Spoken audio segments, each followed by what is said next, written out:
할렐루야, 안녕하세요. 저번 시간의 축복 공식은 첫 번째, 하나님을 나의 하나님으로 받아들여야 합니다. 하나님과 함께 한다고 믿는다면 우리는 세상에 나아갈 때에 당당하게 수치심 없이 살 수 있다는 것입니다. 하나님 아버지를 나의 하나님으로 받아들이는 것이 축복받는 것입니다.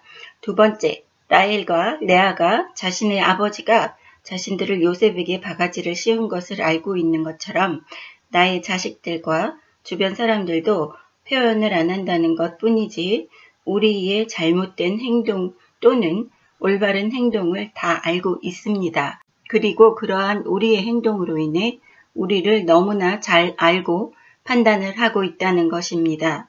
하물며 하늘에 계신 하나님 아버지는 우리의 행동과 마음을 더더욱 잘 아시고 계시고 판단하시며 징계를 하실지 축복을 주실지를 결정하십니다. 창세기 32장 1절 야곱이 길을 가는데 하나님의 사자들이 그를 만난지라 야곱이 그들을 볼 때 이르기를 이는 하나님의 군대라 하고 그 땅 이름을 마하나임이라 하였더라. 2절은 야곱이 처음 도망 나왔을 때 베델에서 만났던 하나님의 사자들을 다시 만나게 되는 장면입니다. 이 사건은 하나님이 야곱을 어디 가든지 보호하시라는 약속에 충실하셨음을 증거합니다. 마하나임이라는 뜻은 두 진영 또는 두 무리라는 뜻입니다. 야곱은 자기 일행들과 하나님의 사자들의 무리를 염두에 두고 이 표현을 사용한 것입니다. 마하나임은 압록강 바로 위에 위치해 있습니다. 3절 야곱이 세일 땅 에돔 들에 있는 형 에서에게로 자기보다 앞서 사자들을 보내며 그들에게 명령하여 이르되 너희는 내 주 에서에게 이같이 말하라. 주의 종 야곱이 이같이 말하기를 내가 라반과 함께 거류하며 지금까지 머물러 있사오며 내게 소와 나귀와 양떼와 노비가 있으므로 사람을 보내어 내 주께 알리고 내 주께 은혜 받기를 원하나이다 하라 하였더니 사자들이 야곱에게 돌아와 이르되 우리가 주인의 형 에서에게 이른즉 그가 400명을 거느리고 주인을 만나려고 오더이다. 야곱이 심히 두렵고 답답하여 자기와 함께한 동행자와 양과 소와 낙타를 두 떼로 나누고 이르되 에서가 와서 한 떼를 치면 남은 한 떼는 피하리라 하고 야곱이 또 이르되 내 조부 아브라함의 하나님 내 아버지 이삭의 하나님 여호와여 주께서 전에 내게 명하시기를 내 고향 내 족속에게로 돌아가라. 내가 너에게 은혜를 베풀리라 하셨나이다. 나는 주께서 주의 종에게 베푸신 모든 은총과 모든 진실하심을 조금도 감당할 수 없사오나 내가 내 지팡이만 가지고 이 요단을 건넜더니 지금은 두 때나 이루었나이다. 내가 주께 간구하니 내 형의 손에서 에서의 손에서 나를 건져내시옵소서. 내가 그를 두려워함은 그가 와서 나와 내 처자들을 칠까 겁이 나기 때문이다. 주께서 말씀하시기를 내가 반드시 내게 은혜를 베풀어 네 씨로 바다에 셀 수 없는 모래와 같이 많게 하리라 하셨나이다. 야곱이 세일 땅 에돔 들에 있는 형 에서에게로 간다고 했습니다. 3절에 세일 땅 에돔은 가나안의 남동부 지역입니다. 4절에 보시면 야곱이 자신의 사자를 형 에서에게로 먼저 보냅니다. 자신이 라반과 함께 거류하였고 소와 나귀와 양떼와 노비가 있으므로 사람을 보내어 주께 알리고 여기에서 주께는 에서를 뜻하는 것입니다. 에서를 극존칭을 쓰는 것을 보실 수 있습니다. 주께 은혜 받기를 원하나이다 하라 하였더니 에서에게 화해의 손길을 내미는 것입니다. 하지만 비겁한 것을 또 알 수 있습니다. 5절에 보시면 에서의 진노를 물질로서 해결하려고 하는 이 얄팍한 야곱의 생각을 보실 수 있습니다. 자신에게 소와 나귀와 양떼와 노비가 있다. 이것을 먼저 알고 싶은 사람은 없었을 겁니다. 내가 부자니까 형이 화나 있는 것을 내가 돈으로 다 해결하겠다. 이러한 얘기인 것입니다. 지금 우리들 또한 물질 만능주의에 휩쓸리면서 우리도 그렇게 돈으로 모든 것을 해결할 수 있다고 생각하는 하나님을 믿는 사람들이 있을 것입니다. 회개하십시오. 여러분, 자신이 잘못한 것은 자신이 잘못했다고 단도직입적으로 말을 하고 용서를 구해야지 됩니다. 또한 진노한 것을 마음으로 풀고 그 다음에 그것에 대한 감사의 표시로 선물로 주는 것은 모르지만 이렇게 나의 허물은 덮고 우선 내가 잘못한 건 너한테 돈으로 주고 해결을 보겠다라는 야곱의 또 잔머리와 너무 인간적인 이러한 또 실수들을 보실 수 있습니다. 6절에 보시면 그 사자들이 야곱에게 돌아와서 주인의 형 에서가 400명을 거느리고 주인을 만나러 온다고 얘기를 합니다. 에서가 혼자 나오든지 자신의 종들 몇 명만 데리고 올 수 있는데 400명을 거느렸다 함은 야곱을 만나는 즉시 죽이겠다는 소리나 마찬가지라고 느껴졌을 겁니다. 7절 야곱이 심히 두렵고 답답하여 자기와 동행한 사람을 양과 소와 낙타를 두 떼로 나누었다고 합니다. 이 야곱은 계속해서 하나님께 먼저 의지하는 것보다도 하나님이 먼저 나타나셔서 하나님이 도움의 손길을 내미십니다. 그리고 최후의 수단으로 할 수 없어서 하나님께 매달리는 그러한 야곱을 볼 수 있습니다. 이거 현대를 살고 있는 우리의 모습과 너무 흡사한 모습이죠. 우리들 또한 우리의 머리와 우리가 가지고 있는 것으로 모든 것을 해결하려고 할 때에 해결이 안 되면 최후의 수단으로 하나님한테 매달리는 것을 볼 수 있습니다. 모든 걸 잃고 나서 할 수 없이 하나님께 매달린다는 것이죠. 이것은 하나님이 내리시는 징계가 아닙니다, 여러분. 여러분이 자초해서 고난의 길을 먼저 가시는 겁니다. 우선 하나님께 먼저 매달리십시오. 그러면 본인들이 가지고 있는 명예와 재물과 권력을 잃지 않을 수도 있습니다. 또한 죄의 대가로 인해서 자신의 행동의 대가로 인해서 고난의 세월을 보내지 않아도 되는 겁니다. 하지만 야곱과 현재 우리가 살고 있는 현재의 사람들의 모습과 너무 흡사하다는 것을 보실 수 있습니다. 야곱의 행동을 보시면서 우리 또한 회개해야지 된다는 것입니다. 7절과 8절에 보시면 두렵고 답답해서 기도하는 것이 아니라 야곱이 자신의 머리로 계략을 세웁니다.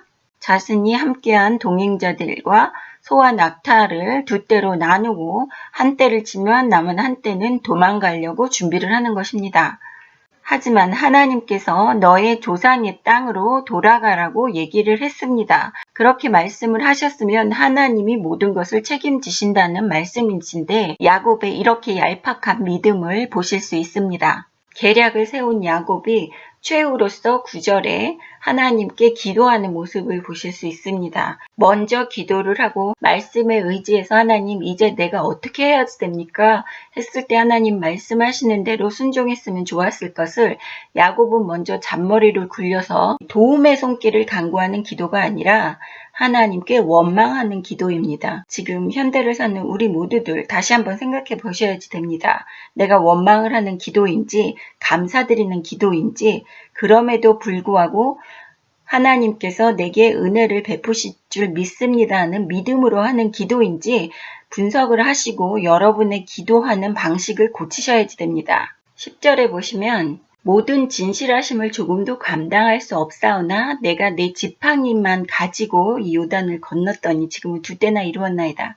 이것은 나는 아무것도 갖고 있지 않고 내 몸뚱아리만 갖고 이 강을 건넜는데 이렇게 부요하게 해주신 것은 하나님께서 베푸신 은총과 진실하심이라고 시인하는 것을 볼 수 있습니다. 야곱은 처음으로 스스로 자신을 돌볼 수 없음을 인정하고 있습니다. 그럼에도 불구하고 아브라함의 하나님, 이삭의 하나님이라고 하죠. 11절에 야곱이 원래 원하는 그 핵심적인 기도를 얘기하는 것을 보실 수 있습니다. 내가 에서 형이 두렵기 때문에 하나님께서 나를 에서의 손에서 건져달라고 기도하는 것을 보실 수 있습니다. 9절에서 하나님께서 말씀하신 거에 대한 그 말씀을 붙들고 기도를 하며 간구하는 것을 볼 수 있습니다. 여러분, 우리가 성경을 읽을 때에 하나님께서 우리에게 주신다는 축복의 말씀을 붙들고 기도를 하셔야지 됩니다. 12절에 보시면 하나님께서 바다에 셀 수 없는 모래와 같이 야곱의 후손을 많게 하리라고 하신 말씀을 붙들고 하나님께 기도하는 것을 볼 수 있습니다. 여기에서 하나님이 말씀하신 그러한 말씀을 붙드는 야곱의 영리함을 볼 수 있습니다. 우리도 야곱과 같이 영리해져야지 됩니다. 13절 야곱이 거기서 밤을 지내고 그 소유 중에서 형 에서를 위하여 예물을 택하니 암 연소가 200이요 순 염소가 20이요 암양이 200이요 순양이 20이요 젖나는 낙타 30과 그 새끼요 암소가 40이요 황소가 10이요 암나귀가 20이요 그 새끼 나귀가 10이라 그것을 각각 때로 나누어 종들이 손에 맡기고 그의 종에게 이르되 나보다 앞서 건너가서 각대로 거리를 두게 하라 하고 그가 또 앞선 자에게 명하여 이르되 내 형 에서가 너를 만나 묻기를 네가 누구의 사람이며 어디로 가느냐 네 앞에 것은 누구의 것이냐 하거든 대답하기를 주의 종 야곱의 것이요 자기 주 에서에게로 보내는 예물이오며 야곱도 우리 뒤에 있나이다 하라 하고 그 둘째와 셋째와 각 때를 따라가는 자에게 명령하여 이르되 너희도 에서를 만나거든 곧 이같이 그에게 말하고 또 너희는 말하기를 주의 종 야곱이 우리 뒤에 있다 하라 하니 이는 야곱이 말하기를 내가 내 앞에 보내는 예물로 형의 감정을 푼 후에 대면하면 형이 혹시 나를 받아주리라 함이었더라. 그 예물은 그의 앞서 보내고 그는 무리 가운데서 밤을 지내다가 밤에 일어나 두 아내와 두 여종과 11 아들을 인도하여 야복 나루를 건널세 그들을 인도하여 시내를 건너가게 하며 그의 소유도 건너가게 하고 야곱은 홀로 남았더니 어떤 사람이 날이 새도록 야곱과 씨름하다가 자기가 야곱을 이기지 못함을 보고 그가 야곱의 허벅지 관절을 치매 야곱의 허벅지 관절이 그 사람과 씨름할 때에 어긋났더라. 그가 이르되 날이 새려하니 나로 가게 하라. 야곱이 이르되 당신이 내게 축복하지 아니하면 가게 하지 아니하겠나이다. 그 사람이 그에게 이르되 네 이름이 무엇이냐? 그가 이르되 야곱이니이다. 그가 이르되 네 이름을 다시는 야곱이라 부를 것이 아니요 이스라엘이라 부를 것이니 이는 네가 하나님과 및 사람들과 겨루어 이겼음이니라. 야곱이 청하여 이르되 당신의 이름을 알려주소서. 그 사람이 이르되 어찌하여 내 이름을 묻느냐 하고 거기서 야곱에게 축복한지라. 그러므로 야곱이 그 곳 이름을 브니엘이라 하였으니 그가 이르기를 내가 하나님과 대면하여 보았으나 내 생명이 보존되었다 함이더라. 그가 브니엘을 지날 때에 해가 돋았고 그의 허벅다리로 말미암아 절었더라. 그 사람이 야곱의 허벅지 관절에 있는 둔부의 힘줄을 쳤으므로 이스라엘 사람들이 지금까지 허벅지 관절에 있는 둔부의 힘줄을 먹지 아니하더라. 14절부터 16절까지는 자신이 가지고 있는 가축들을 나누어서 에서에게 보내는데 간격을 두고 보내죠. 17절에서 19절까지는 가축을 세 떼로 각각 나누어서 에서 형에게 선물로 보내는 것을 보실 수 있습니다. 20절에 보시면 예물로 형의 감정을 푼 후에 대면하면 형이 혹시 나를 받아주리라 함이었더라. 이 야곱의 약삭발은 그러한 잔머리를 볼 수 있습니다. 하나님께 기도는 드렸지만 하나님께 기도 드릴 것은 원망하는 기도였습니다. 그냥 원망하는 것을 도와주십시오 하는 게 핵심적인 목적이 아니었습니다. 야곱은 기도를 했음에도 불구하고 여기에서 형의 감정을 풀기 위해서 선물 공세를 하는 것을 보실 수 있습니다. 21절에 보시면 야곱은 자신의 목숨이 처자식보다도 더 중요한 사람입니다.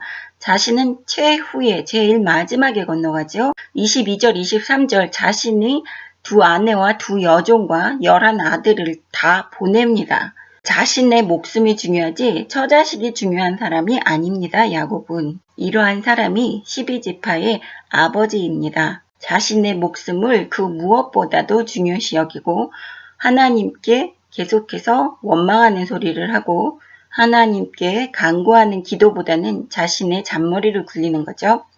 24절에 보시면 야곱이 홀로 남았습니다. 그래서 마지막까지 자신은 건너가지 않고 고민을 하는 것이죠. 그래서 야곱과 씨름을 하고 있는 어떤 사람이 있었다고 합니다.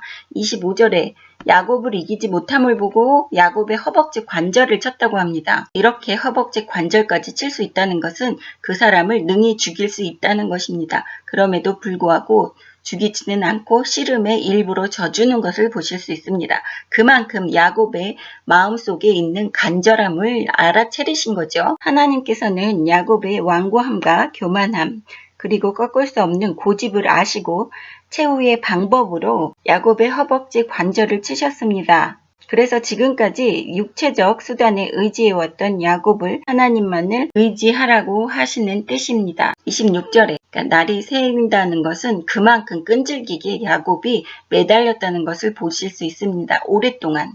야곱이 당신이 내게 축복하지 아니하면 가게 하지 아니하겠나이다. 이것은 우리가 하나님 아버지께 무엇을 위해서 기도를 할 때 야곱처럼 이렇게 약삭 빠르고 인간적으로 정말 싫은 사람임에도 불구하고 하나님께 간구하는 것은 이러한 야곱을 본받아야지 됩니다. 끈질기게 집요하게 놓지 않고 기도하면서 하나님께 우리가 원하는 것을 기도함으로 받아내야지 됩니다. 결국에는 27절에 네 이름이 무엇이냐고 물어보시죠. 이름을 몰라서 물으시는 것이 아닙니다. 여기에서 자신이 이름을 얘기했다는 것은 야곱이 졌다는 뜻입니다. 즉 여기에서 하나님이 이스라엘에게 지신 것이 아닙니다. 야곱에게 지신 것이 아니라 하나님께서 끈질김과 노력에 하나님이 감동하셨다고 생각하시면 됩니다. 절대로 하나님이 지셨다는 것이 아닙니다. 곧대로 이러한 글자 그대로 받아들이시는 분들이 있습니다. 이것은 야곱에게 지신 게 아니라 하나님께서 기특하게 생각하셨다는 것입니다. 28절에 보시면 다시는 야곱이라 부를 것이 아니오라고 그러죠. 이스라엘이라 부를 것이니 여기서부터 이스라엘 민족이 탄생하는 것을 보실 수 있습니다. 이스라엘이라 부르는 이유는 하나님과 사람들과 겨루어 이기었다는 얘기죠.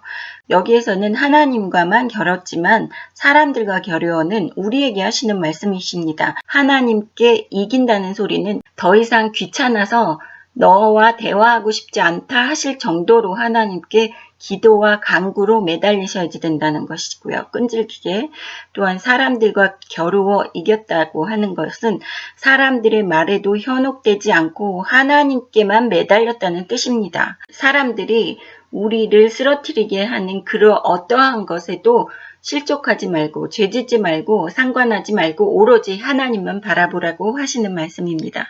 29절에 보시면 당신의 이름을 알려주소서. 아직도 이렇게 무지한 사람입니다. 자신이 밤새도록 하나님과 싸웠다는 것도 알지를 못하는 것입니다. 그리고 29절에 하나님께서 야곱에게 축복을 하십니다. 30절에 야곱이 그곳 이름을 브니엘이라고 했습니다. 하나님과 만난 곳이고 또한 하나님과 만났지만 자신의 목숨을 보존했다는 뜻입니다. 허벅지 관절이 어긋났기 때문에 절었다고 하죠. 그래서 둔부의 힘줄을 쳤으므로 이스라엘 사람이 지금까지 허벅지 관절에 있는 둔부의 힘줄을 먹지 않는다고 합니다. 창세기 32장에서 에서와 만나기 전에 하나님은 먼저 야곱에게 보호하시겠다고 말씀을 하셨음에도 불구하고 야곱은 에서가 400명을 거느리고 온다는 사자의 보고에 두려워하면서 하나님의 언약한 내용을 가지고 기도하면서도 만나기 전에 먼저 자신의 잔머리를 굴려서 계획을 세우는 것을 보실 수 있습니다. 자신의 목숨이 중요해서 최후까지 처자식을 보내면서까지도 자신은 끝까지 건너가지 않는 것을 보실 수 있었습니다. 우리도 이렇게 우리의 머리를 의지하지 않나 한번 생각해 보셔야지 됩니다. 또한 야곱은 이스라엘로 하나님께서 이름을 바꿔주셨습니다. 일반적으로 이름을 부여하는 것은 대상에 대한 권위와 소유를 나타냅니다. 예를 들면 아담이 가축과 공중의 새와 모든 짐승에 이름을 지어준 것처럼 성경에는 이름을 지어주는 것 외에 이름을 바꾸어주는 사건도 기록되어 있습니다. 아브람이 아브라함으로 사레가 사라로 개명된 것입니다. 야곱도 밤새도록 하나님의 사자와 씨름한 후에 이스라엘로 개명된 것입니다. 야곱은 찬탈자, 발뒤꿈치를 잡은 자, 속이는 자 이러한 뜻에서 이스라엘로 즉 하나님과 겨루다, 하나님과 겨루어 이겼다로 개명됨은 그가 사기꾼과 찬탈자에서 하나님의 온전한 언약 백성, 하나님의 백성을 이끄는 지도자가 되었음을 시사하는 것입니다. 그럼에도 불구하고 야곱은 32장까지에서도 여전히 하나님을 자신의 하나님이라고 부르지 않고 자신의 조부 아브라함의 하나님, 아버지 이삭의 하나님이라고 계속해서 부르는 것을 보실 수 있습니다. 다음 시간에 33장 공부하겠습니다. 감사합니다. 할렐루야.